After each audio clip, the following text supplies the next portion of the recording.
জি 24 ঘন্টা Jack অলিভল studio থেকে আমি সব্যসাচী আছি আপনাদের সঙ্গে। শুরু করছি স্পেশাল 24। দীর্ঘদিন পর একটা অন্যরকম অশনি সংকেত দেশের আকাশে। দেশের দুই প্রান্তে দুই সাগরে ঘূর্ণিঝড়ের সম্ভাবনা। না, মৌসুম ভবন এখনই নিশ্চিত করেনি, কিন্তু বিভিন্ন আন্তর্জাতিক মডেলের অন্যরকম শঙ্কার পূর্বাভাস। ভয় দেখাতে চাইছি না, শুধু সতর্ক করতে চাইছি আপনাদের আজ। কারণ গোটা দেশের আবহাওয়ার যা পরিস্থিতি গত কয়েকদিন ধরেই অন্যরকম, এ রাজ্যেও তাই। উত্তরবঙ্গের মানুষ ভালো বুঝতে পারছেন, দক্ষিণবঙ্গ বুঝবে, অথচ বর্ষা কিন্তু এখন আসেনি। আসলে ভয়টা অন্য জায়গায়। ভয়টা 12 বছর আগের এক তিক্ত অভিজ্ঞতার। সেবার একই রকম পরিস্থিতি তৈরি হয়েছিল। ঝড় আসেনি, তবে যা হয়েছিল তাতে শিউরে উঠেছিল গোটা দেশ। 2013 সেই অশনি সংকেত আবার।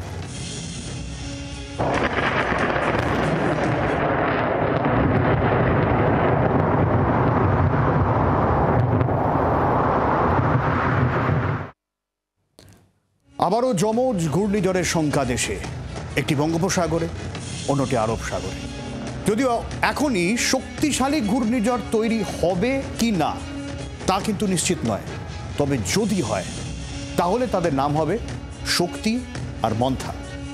আরব সাগরে ঘূর্ণিঝড় তৈরি হলে তার নাম হবে শক্তি, আর বঙ্গোপসাগরে যদি ঘূর্ণিঝড় তৈরি হয় তার নাম হবে মন্থা। জোড়া ঘূর্ণিঝড় সম্ভাবনায় ফিরে আসছে এক যুগ আগেকার আশঙ্কার স্মৃতি।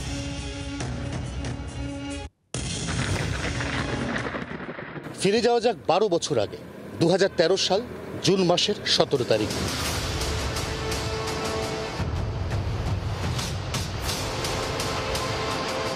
হঠাৎ করে মেঘ ফাটা বৃষ্টিতে বিপর্যস্ত উত্তরাখণ্ড। কেদারের মন্দিরে হু হু করে জল ঢুকলো, মন্দিরে সমস্ত আঙ্গিক একেবারে তছনছ।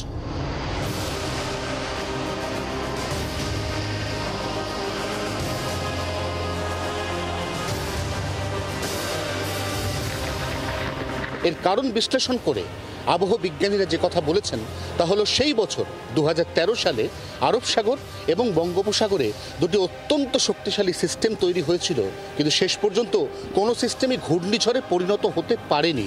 তাই দুদিকের মেঘপুঞ্জ গিয়ে শেষ পর্যন্ত জমা হয় উত্তরাখণ্ডের আকাশে, যার পরিণতি কেদারের মন্দিরের ওই রকম ভয়ঙ্কর ক্ষয়ক্ষতি।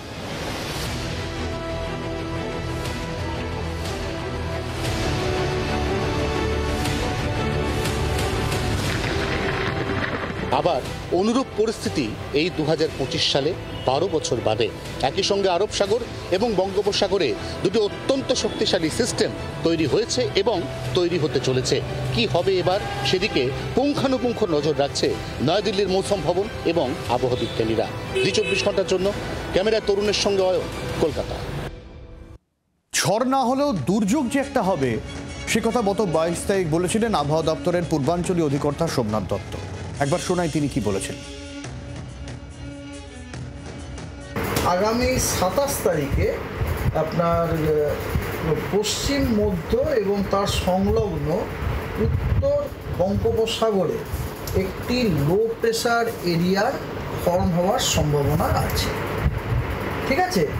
এবং তার পরবর্তী দুদিনে ওই লো প্রেশারটি একটি সুস্পষ্ট লো প্রেশার নিম্নচাপ অঞ্চল হওয়ারও সম্ভাবনা রয়েছে, ঠিক আছে।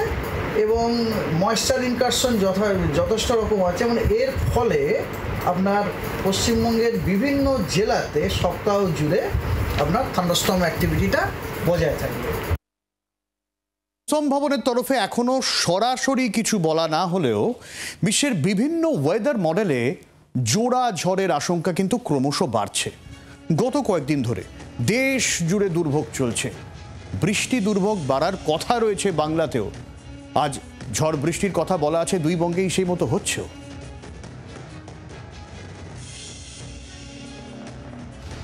আগামী কয়েকদিন কলকাতা সহ রাজ্যের একাধিক জেলায় ঝড় বৃষ্টির সতর্কতা দিয়ে রেখেছে আবহাওয়া দপ্তর। আবহাওয়া দপ্তর সূত্রে খবর, 28 মে বৃষ্টি বাড়বে দক্ষিণবঙ্গে। 2 24 পরগনা ও 2 মেদিনীপুরে ভারী বৃষ্টির শঙ্কা। 2 দিনাজপুরেও ভারী বৃষ্টির সতর্কতা। দার্জিলিং ও কোচবিহারেও ভারী বৃষ্টি হতে পারে। আগামী মঙ্গলবার অর্থাৎ 27শে মে থেকে বঙ্গোপসাগরে তৈরি হতে চলেছে নিম্নচাপ। মধ্য ও উত্তর বঙ্গোপসাগরে এই নিম্নচাপ হবে। বৃহস্পতিবারের মধ্যে তার শক্তি বাড়িয়ে উত্তরের দিকে এগোতে থাকবে। এই নিম্নচাপ থেকেই ঘূর্ণিঝড় তৈরি হতে পারে বলে বিভিন্ন আন্তর্জাতিক আবহাওয়া মডেলের পূর্বাভাস। সেক্ষেত্রে যদি বঙ্গোপসাগরে ঝড়ের সৃষ্টি হয় তাহলে তার নাম হবে মন্থা। 27শে মে বঙ্গোপসাগরে তৈরি হবে নিম্নচাপ। নিম্নচাপ ঘূর্ণিঝড়ে পরিণত হলে নাম হবে মন্থা। সমুদ্র মন্থন থেকে মন্থা নাম দেওয়া থাইল্যান্ডের। তবে ঘূর্ণিঝড় হলেও তা খুব একটা শক্তিশালী নাও হতে পারে বলে অনেকের মত। তবে বৃষ্টি দুর্ভোগের সম্ভাবনা অনেকটাই। এক্ষেত্রে সার্বিকভাবে দুটি সম্ভাবনা। মৌসুমী বায়ুকে ত্বরান্বিত করে সমুদ্রেই শক্তি হারাতে পারে মন্থা, অথবা মৌসুমী বায়ু থেকে জলীয় বাষ্প টেনে মাঝারি শক্তির ঘূর্ণিঝড়ে পরিণত হতে পারে মন্থা। সেক্ষেত্রে বাংলাদেশে ল্যান্ডফলের সম্ভাবনা। এই ক্ষেত্রে দেশে বর্ষা আসতে কিন্তু দেরি হবে। অন্যদিকে আরব সাগরে ইতিমধ্যেই নিম্নচাপ তৈরি হয়ে গিয়েছে। এটিও ঘূর্ণিঝড়ে পাল্টে যেতে পারে বলে দাবি। সেক্ষেত্রে তার নাম হবে শক্তি। আরব সাগরে এই শক্তির নাম দিয়েছে শ্রীলঙ্কা। সম্ভাব্য ল্যান্ডফল হতে পারে গুজরাটের কচ্ছ বা পাকিস্তানের করাচিতে। 26 থেকে 28শে মে মাঝারি মাপের ঘূর্ণিঝড় হিসেবে স্থলভাগে প্রবেশ করতে পারে শক্তি। যদিও দুটি ক্ষেত্রেই এখনো পর্যন্ত মৌসুম ভবন বা আবহাওয়া দপ্তরের তরফে নিশ্চিতভাবে কিছু বলা হয়নি। ব্যুরো রিপোর্ট, জি 24 ঘন্টা।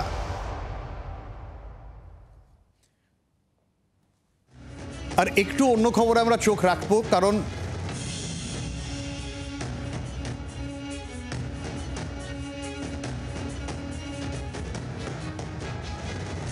আর একটু আমাদের অন্য খবরে যেতে হবে, কারণ পূর্ণাম সাউ তিনি বাড়ি ফিরলেন। আজ গোটা দেশ, গোটা বাংলা উচ্ছ্বসিত। পূর্ণাম সাউয়ের বাড়ি ফেরার সেই আনন্দে আগে ভাগে প্রস্তুতি ছিল। ট্রেন থেকে যখন নামলেন সেই ছবি দেখিয়েছিলাম এখন বাড়ির সামনে থেকে সরাসরি জি 24 ঘন্টায়।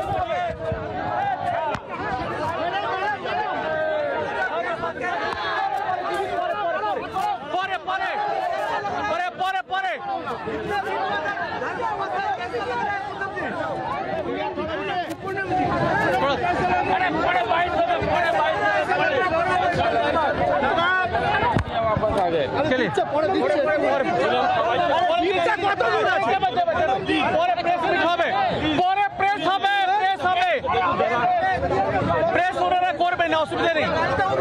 প্রেস হবে, প্রেস হবে, প্রেস হবে, প্রেস উনি দিয়ে আপনাদের উত্তর দিয়ে দেবেন। উনি প্রেস করবেন। চলে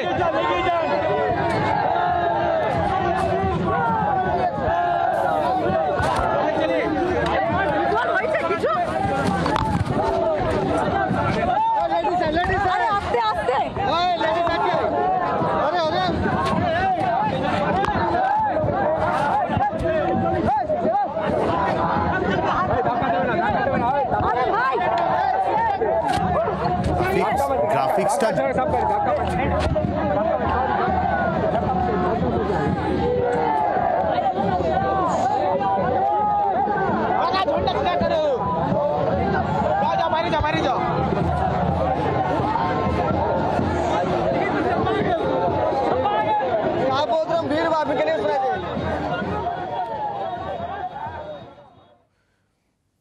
বেশ হুড়োহুড়ি চলছে, বোঝা যাচ্ছে। প্রেস হবে, বাড়ির লোককেই বলতে শুনলাম। আমরা যখনই সাংবাদিকদের মুখোমুখি পূর্ণাম হবেন অবশ্যই নিয়ে যাব। তবে আমরা ঝড়ে ফিরে আসি। আমরা মৌসুম ভবন এখনও সরাসরি না বললেও বিভিন্ন আন্তর্জাতিক মডেলের কথা বলা হচ্ছে। আমরা বরঞ্চ সরাসরি এক্সপার্টদের বক্তব্য শোনাই আপনাদের, যে কেন বলছি অশনি সংকেত। আসলে দেশের দুই প্রান্তে জোড়া ঘূর্ণিঝড়ের এরকম সম্ভাবনা গত 10 বছরে হয়েছে কিনা আবহাওয়া বিশেষজ্ঞরা মনে করতে পারছেন না। এখনো নিশ্চিতভাবে কিছু বলা না গেলেও একটা আশঙ্কা, একটা সম্ভাবনা যে সামনে আসছে, তাতে চিন্তার যথেষ্ট কারণ আছে।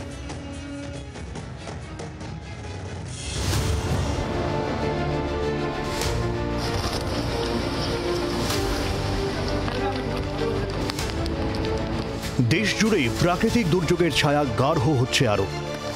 উত্তরবঙ্গে বৃষ্টি চলছে, দক্ষিণবঙ্গেও বিক্ষিপ্তভাবে একাধিক জেলা ভিজছে। এই অবস্থায় মৌসুম ভবন নিশ্চিত না করলেও একাধিক আন্তর্জাতিক মডেলের জোড়া ঘূর্ণিঝড়ের সংখ্যা। আরব সাগরে ঘূর্ণিঝড় নিয়ে বিভ্রান্তি আছে কয়েকদিন ধরে, কিন্তু কেন এই বিভ্রান্তি? এই শক্তি কিন্তু বেশ কয়েকদিন আগে, সপ্তাহ দেড় দুই আগে থেকেই শুরু হয়েছিল। তখন একটা সাইক্লোনিক ফরমেশন হয়েছিল, তখনই বেশ কিছু সংবাদ মাধ্যমে সাইক্লোন শক্তি নিয়ে কিছু খবর বেরোনোর পরে মৌসুম ভবন থেকে জানানো হয় যে এটি কিন্তু এখনও অতটাও শক্তি সঞ্চয় করেনি, মানে এটি তখনও মানে আমাদের ভূস্তর থেকে অনেকটাই ওপরে। সাইক্লোন ফর্মেশন হতে গেলে যে উচ্চতায় হওয়ার কথা সে তখন তার থেকে অনেকটা উপরে ছিল। এখন আস্তে আস্তে কিন্তু সেই সাইক্লোনিক ফর্মেশন থেকে সাইক্লোন হওয়ার দিকে যাচ্ছে। মৌসুম ভবন এখনও নিশ্চিত করেনি, তবে একাধিক আন্তর্জাতিক মডেলে উঠে আসছে ঝড়ের সম্ভাবনা। বঙ্গের পারে মন্থা নিয়েও গাঢ় হচ্ছে নানান সম্ভাবনা।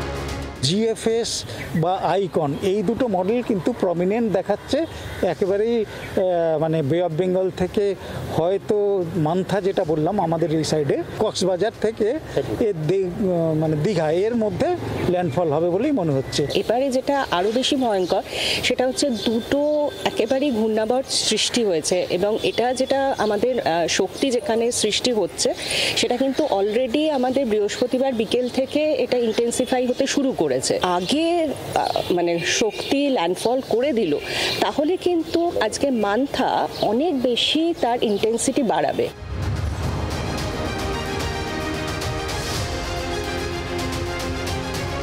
এখনো পর্যন্ত আরব সাগরের ঝড় তৈরি হলে শক্তি, আর বঙ্গোপসাগরের ঝড় তৈরি হলে তার নাম হবে মন্থা।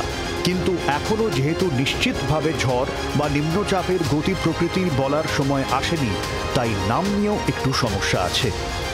এটা একটা রেয়ার কেস, তবে একটা মডেল দেখাচ্ছে ওই শক্তি বলে যেটাকে আমরা ধরছি, যদি ফরমেশন এসে যায় তাহলে সেটার কিন্তু মানে ইসিএমডব্লিউ যেটা বলছে সেটা বিলীন হয়ে যাচ্ছে।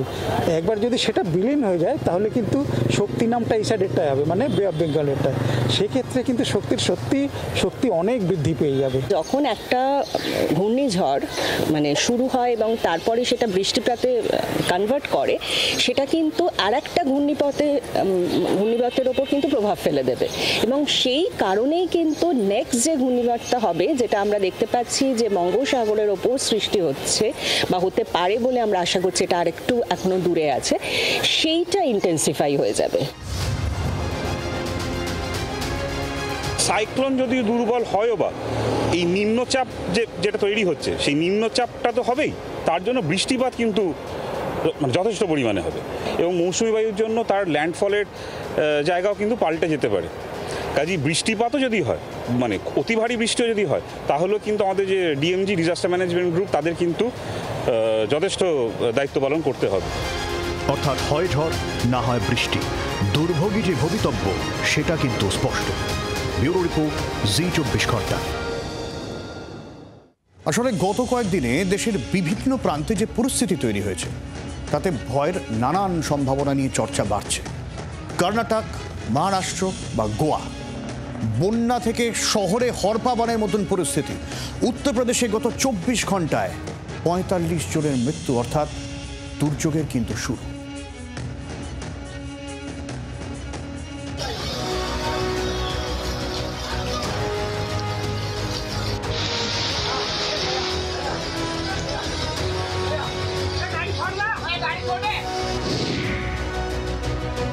এই ছবি গত 20 মের গোয়ার মাপুসায়।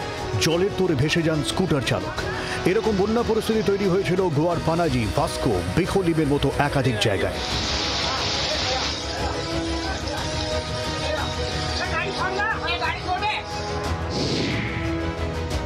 প্রায় প্রতি বছর জলে ভাসছে কর্ণাটক, তার বেঙ্গালুরু। এবারও 3-4 দিন ধরে একই অবস্থা। এই ছবি বেঙ্গালুরু শহরের। নাকানি চোবানি অবস্থা এখনো। আগামী 26 তারিখ পর্যন্ত দুর্যোগের পূর্বাভাস।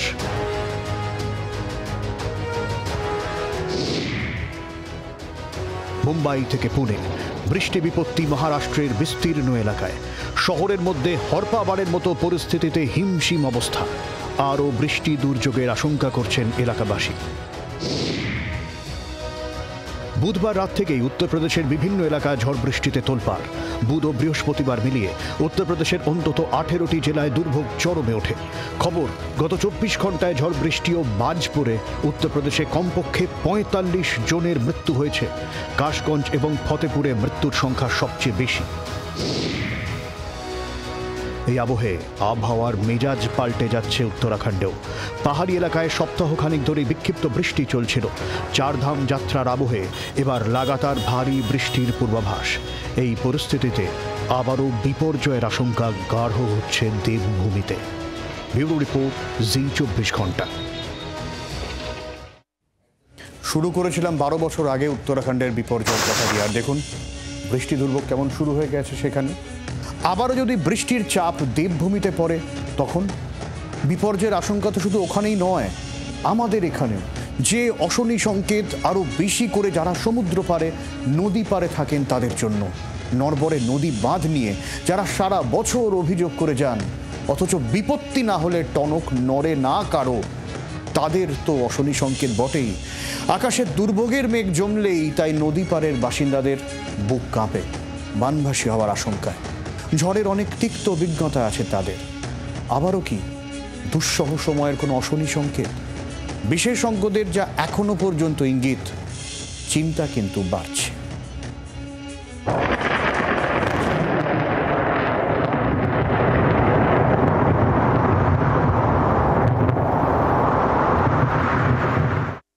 আর বারবার যে খবর আমাদের ফিরে যেতেই হচ্ছে রিষ্টায়। নিজের বাড়ি ফিরলেন পূর্ণম। 14ই মে পাক কবজা থেকে পূর্ণম মুক্তি পান। 23 এপ্রিল পাক রেঞ্জার্সদের হাতে বন্দী হয়েছিলেন। 23 দিনের মাথায় সেই পাক কবজা থেকে মুক্তি, আর 33 দিন পর পূর্ণমের ঘরে ফেরা, অর্থাৎ একটা বৃত্ত সম্পূর্ণ হলো বলা চলে।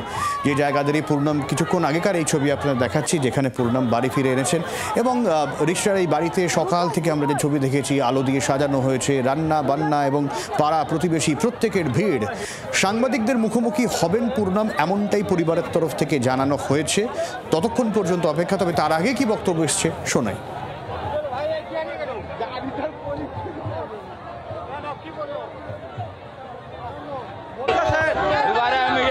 वापस आ गए, माँ पापा से मिलिए, बहुत अच्छा लग रहा है। इतना कितना दिन बाद फैमिली बहुत टेंशन में था, आप भी टेंशन में थे। वतन के लिए लड़ना पड़ता है और वतन के लिए जीना पड़ता है, हमारे को ये सिखाया जाता है। लेकिन एक দেশের জন্যে লড়াই, দেশের জন্যই বেঁচে থাকা এবং দেশের জন্যই ফিরে এসেছেন পূর্ণম। এবং পূর্ণমের জন্য যারা অপেক্ষায় ছিলেন তারাও আজকে খুশি বিএসএফ জওয়ানের ঘরে ফেরা।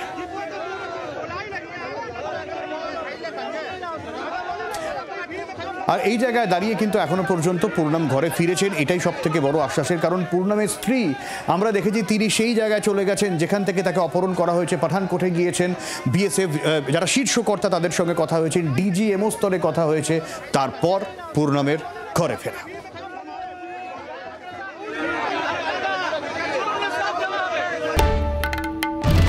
বাংলার আওয়াজ, বাঙালির আবেগ, জি24 ঘন্টা।